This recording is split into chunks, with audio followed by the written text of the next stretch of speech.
पिछली क्लास में हमने परंपरागत दृष्टिकोण की अध्ययन पद्धतियों के बारे में चर्चा की थी। आज हम आधुनिक दृष्टिकोण की अध्ययन पद्धतियों की बात करेंगे। आप जानते हो, परंपरागत दृष्टिकोण वर्णनात्मक, विवरणात्मक, औपचारिक एवं आदर्शोन्मुखी होने के कारण राजनीति विज्ञान का सामान्य सिद्धांत प्रस्तुत नहीं कर सका, जिसके कारण एक नए दृष्टिकोण की आवश्यकता महसूस हुई। क्योंकि द्वितीय विश्व युद्ध और साम्यवादी दर्शन ने परंपरागत दृष्टिकोण पर कई प्रश्न चिन्ह लगा दिए थे,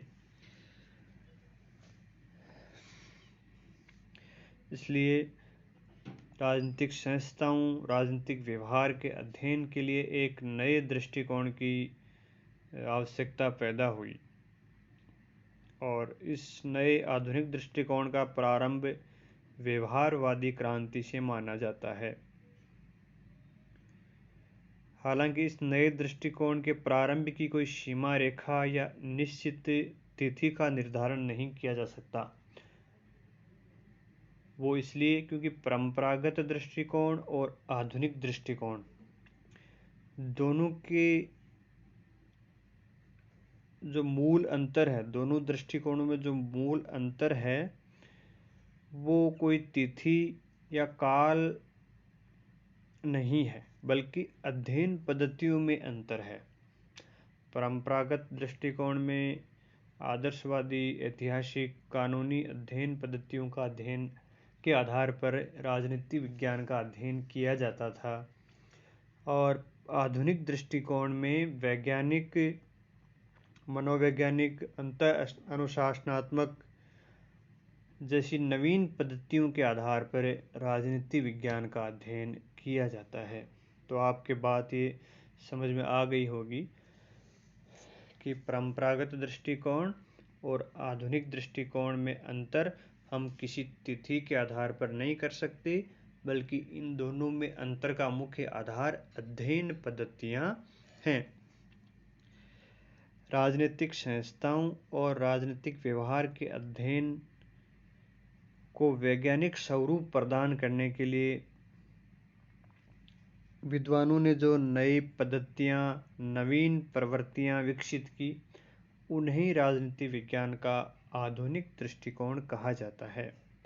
और इस दृष्टिकोण के प्रमुख प्रतिपादकों में हैं David Easton, Robert Dahl, Charles Merriam, Catlin एवं लाशवेल।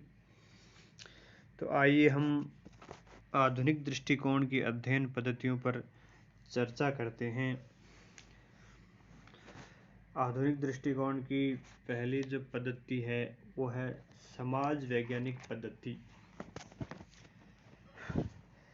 समाज वैज्ञानिक पद्धति राज्य को मूल रूप से सामाजिक संगठन मानता है तथा समाज को राजनीतिक और अन्य सभी विज्ञानों का आधार भी मानता है।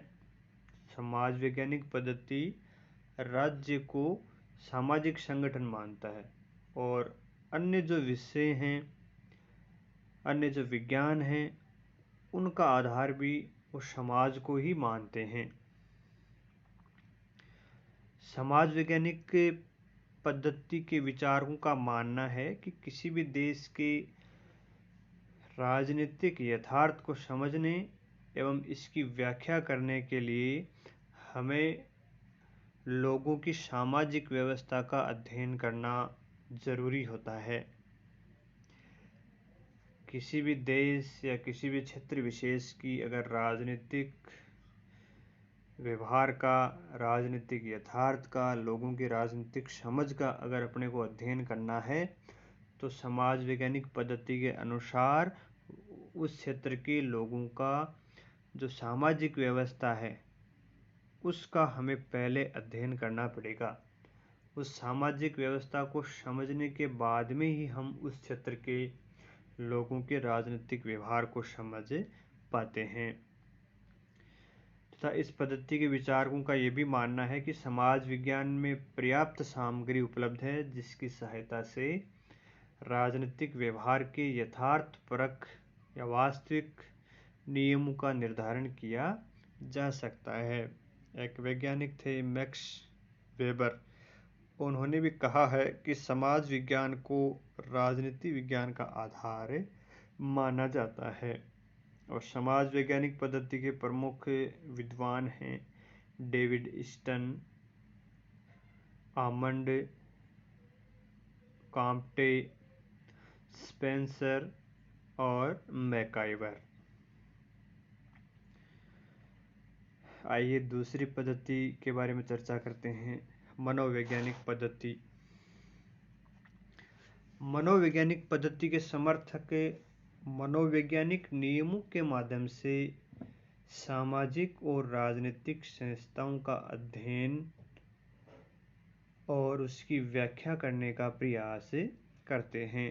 मनोवैज्ञानिक पद्धति के समर्थक जो विद्वान हैं वो मनोविज्ञान के जो नियम हैं उनकी सहायता से राजनीति विज्ञान को समझने का प्रयास करते हैं।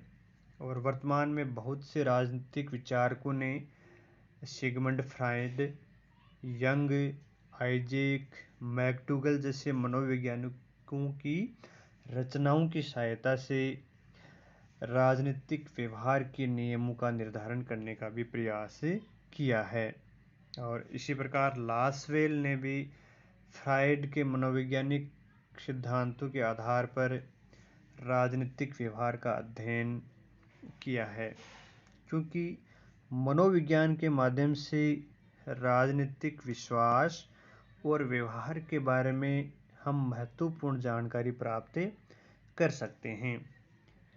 क्योंकि राजनीति विज्ञान भी आखिर जो आधुनिक दृष्टिकोण है राजनीति विज्ञान का, वो मनुष्य के व्यवहार का ही अध्ययन है और मनुष्य के व्यवहार का अध्ययन हम मनोविज्ञान के माध्यम से ही कर सकते हैं। तो मनोवैज्ञानिक पद्धति के जो प्रमुख समर्थक विचारक हैं वो Graham Wallas, Charles Merriam, Lasswell, Robert Dahl, Erich Fromm जैसे विचारक हैं। मनोवैज्ञानिक पद्धति में मनोविज्ञान की सहायता से राजनीतिक व्यवहार का अध्ययन किया जाता है। फिर देखिए तीसरी पद्धति है व्यवहारवादी पद्धति। व्यवहारवादी पद्धति में राजनीतिक एवं सामाजिक प्राणी के रूप में मनुष्य के वास्तविक या प्रेक्षण योग्य व्यवहार से संबंधित तथ्यों के संग्रह और परीक्षण पर बल दिया जाता है। व्यवहारवादी पद्धति जैसे कि नाम से स्पष्ट है, मनुष्य के व्यवहार के परीक्षण के माध्यम से, मनुष्य के व्यवहार के माध्यम से राजनीति विज्ञान का अध्ययन किया जाता है। और मनुष्य का ऐसा व्यवहार जिसका हम परीक्षण कर सकते हैं, उस व्यवहार का अध्ययन किया जाता है। व्यवहारवादी पद्धति में सामूहिक एवं व्यक्तिगत व्यवहार पर ध्यान केंद्रित करके राजनीति का अध्ययन किया जाता है और ये देखा जाता है कि राजनीतिक संस्थाओं में क्या हो रहा है, मनुष्य के व्यवहार का राजनीतिक संस्थाओं पर क्या प्रभाव पड़ रहा है, राजनीतिक संस्थाएं किस प्रकार से मनुष्य के व्यवहार से प्रभावित होती हैं। और व्यवहारवादी पद्धति में तथ्यों के संग्रहण एवं विश्लेषण के लिए ग्राफ, गणितीय मॉडल, सांख्यिकी एवं अनुरूपण आदि उपकरणों का सहारा लिया जाता है। अर्थात राजनीतिक मनुष्य के राजनीतिक व्यवहार के माध्यम से राजनीतिक संस्थाओं का अध्ययन किया जाता है कि उन संस्थाओं पर मनुष्य के व्यवहार का क्या प्रभाव पड़ता है, क्योंकि आखिरकार संस्थाओं को मनुष्य ही चलाते हैं और मनुष्य के व्यवहार का उन पर प्रभाव पड़ता ही पड़ता है। व्यवहारवादी पद्धति के प्रमुख विद्वान David Easton, Almond, Robert Dahl, Charles Merriam आदि माने जाते हैं। फिर देखिए चौथी पद्धति अंतः अनुशासनात्मक पद्धति। अंतः अनुशासनात्मक पद्धति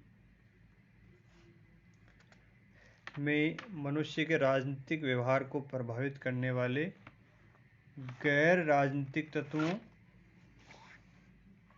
एवं विषयों का अध्ययन किया जाता है और साथ ही साथ अन्य विषयों जैसे समाज विज्ञान, मनोविज्ञान आदि के द्वारा आविष्कृत एवं उपयोग में लाए गए सिद्धांतों व प्रविधियों का प्रयोग राजनीति विज्ञान में किया जाता है। अंतः अनुशासनात्मक पद्धति का यही अर्थ है कि इस राजनीति विज्ञान में अन्य विषयों के जो अध्ययन पद्धतियां हैं या जो तकनीकें हैं, प्रविधियां हैं, उनका भी अध्ययन राजनीति विज्ञान में किया जाता है। क्योंकि किसी भी राजनीतिक व्यवहार को हम सामाजिक, आर्थिक, मनोवैज्ञानिक एवं सांस्कृतिक परिप्रेक्ष्य से पृथक करके नहीं समझ सकते हैं और मनुष्य के व्यवहार को समझने के लिए और उसके व्यवहार के यथार्थवादी अध्ययन के लिए अन्य समाज विज्ञानों में विकसित तकनीकों, पद्धतियों एवं अवधारणाओं का परस्पर आदान प्रदान किया जाता है। तो इस प्रकार राजनीति विज्ञान के अध्ययन के लिए या राजनीतिक व्यवहार के अध्ययन के लिए अन्य विषयों का राजनीति विज्ञान में प्रयोग किया जाता है। अन्य विषयों में उपयोग में ली गई तकनीक, पद्धतियों का प्रयोग भी राजनीति विज्ञान में किया जाता है। तो इस प्रकार का जो अध्ययन होता है उसको अपन अंतः अनुशासनात्मक अध्ययन करते हैं। संक्षिप्त रूप में हम ये कह सकते हैं कि सभी समाज विज्ञान आपस में अंतर संबंधित हैं और सभी समाज विज्ञानों में जो पद्धतियाँ या तकनीकों का उपयोग आपस में लिया जा सकता है। तो इस प्रकार का जो अध्ययन होता है उसको हम अंतः अनुशासनात्मक पद्धति कहते हैं। तो ये 4 आधुनिक दृष्टिकोण की अध्ययन पद्धतियाँ थी जिनका आज हमने अध्ययन किया है।